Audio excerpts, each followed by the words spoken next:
সম্পর্কের টানাপোড়েনের মাঝেই ভারতে এলো প্রায় ২৫০০ টন বাংলাদেশি ইলিশ। আরও ইলিশ রপ্তানি করতে পারে বাংলাদেশ। তবে এর মধ্যে সোশ্যাল মিডিয়ায় ইলিশ বয়কটের ডাক একাংশ ভারতীয়র। ভারতের সোশ্যাল মিডিয়া জুড়ে বাংলাদেশের ইলিশ বয়কটের ডাক। পদ্মা পাড়ের বাজারেও ইলিশ নিয়ে নানা প্রতিকূলতা।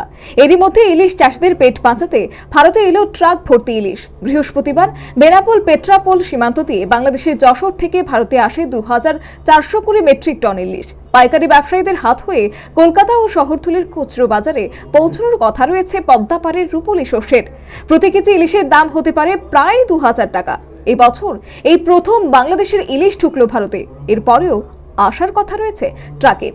তবে আগের মতো আমদানি কতটা সফল হবে তা নিয়ে সন্দিহান ব্যবসায়ীরা।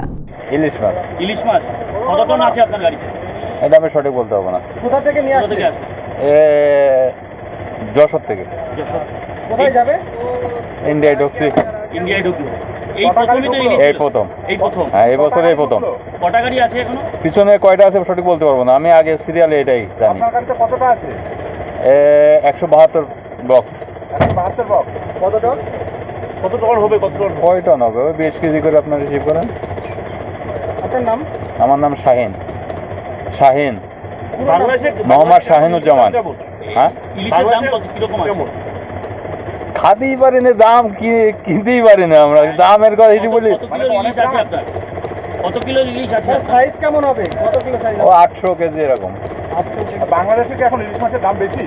প্রথমে বাংলাদেশ ভারতে ইলিশ রপ্তানি থেকে বিরত থাকার কথা জানালেও পরে আবার ছাড়পত্র দেয় সরকার।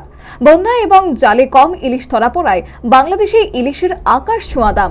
মাছে হাত ছোঁয়াতেই ভয় পাচ্ছিলেন মধ্যবিত্তরা। অন্যদিকে হিমঘরগুলিও বিদ্যুৎ সংকটে জেরবার। ফরমালিন ব্যবহার করে ইলিশগুলি পচনের হাত থেকে বাঁচাতে হচ্ছে। ফলে সিঁদুরে মেঘ দেখছেন পদ্মা পাড়ের ইলিশ ব্যবসায়ীরা। ক্ষতি এড়াতে বেআইনিভাবে হলেও ইলিশ ভারতে পাঠাতে চাইছেন একাংশ ইলিশ চাষি। প্রায় তিনি ভারত বাংলা সীমান্তে ধরা পড়ছে কয়েকশো কেজি ইলিশ। তাই ইলিশ চাষিদের ক্ষতির হাত থেকে বাঁচাতেই আবারও ইলিশ রপ্তানিতে ছাড়পত্র দেয় সরকার। তবে এরই মধ্যে সমাজ মাধ্যমে একাংশ ভারতীয় ফরমালিন মাখানো ইলিশ বয়কটের ডাক দিয়েছেন। Bureau report, news vanguard.